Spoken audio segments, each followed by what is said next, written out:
Hello দর্শক বন্ধুরা, আশা করি আপনারা সকলেই ভালো আছেন। আমিও ভালো আছি। আজকে আপনাদের মধ্যে একটি গবাদি পশুর রোগ সম্বন্ধে আপনাকে জানাবো। এই রোগের লক্ষণ কী এবং আপনার খামারে যদি এই রোগ হয় তাহলে কী চিকিৎসা দেবেন তা আপনাদেরকে জানাবো। তাই আপনারা অবশ্যই ধৈর্য সহকারে দেখতে থাকুন। মূলত এই বাছুরটির দেখেন তার থুতার নিচে কিছু অংশ ফুলে গেছে, অর্থাৎ পানি জমে গেছে।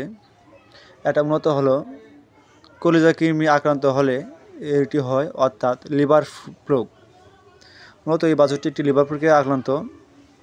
সাধারণত লিভার রোগ হলে শরীরের তাপমাত্রা কম থাকে, আর তার যে লক্ষণগুলো হলো আপনার চোখ দিয়ে পানি পড়বে এবং আক্রান্ত গরু বা ছাগলের থুতার নিচে পানি জমে যাবে, তখন বুঝতে হবে যে আপনার গবাদি পশুটি লিভার রোগে আক্রান্ত হয়েছে। তাই আমি প্রথমে একটা তাপ দেখলাম যে তাপ 104। মূলত লিভার রোগে আক্রান্ত হলে গরুর তাপ স্বাভাবিক থাকে, কিন্তু এখানে সমস্যা হয়েছে, তাপ স্বাভাবিক নাই, মানে 104 জ্বর। তাই এটাকে আমি প্রথমেই অ্যান্টিহিস্টামিন গ্রুপের ইঞ্জেকশন দিয়েছি, তারপর টলফাটোনিক অ্যাসিড দিয়েছি এবং সাথে অ্যান্টিবায়োটিক দেওয়া হয়েছে, অক্সিটেট্রাসাইক্লিন। যেহেতু শরীরের তাপ আছে তাই এটিকে আমি নাইট্রোনেক্স ইঞ্জেকশন দিতে পারি নাই।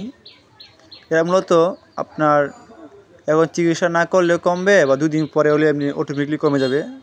তাই যেহেতু এটা শরীরে জ্বর আছে তাই এটিকে আমি জ্বরের চিকিৎসা করলাম, এবং সুস্থ হলে অবশ্যই এটিকে কলিজা কৃমি ইঞ্জেকশন দেওয়া লাগবে, সাথে লিভার টনিক খাওয়াতে হবে।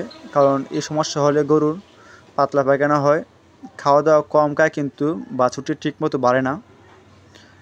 এটা চিকিৎসা করা হয়েছে। আর আপনাদের সবাই বলবো, আপনারা যারা খামারি আছেন অবশ্যই আপনার গবাদি পশুকে প্রতি বছরে একবার কলিজা কৃমি ইঞ্জেকশন করবেন। ধন্যবাদ সবাইকে। ভালো।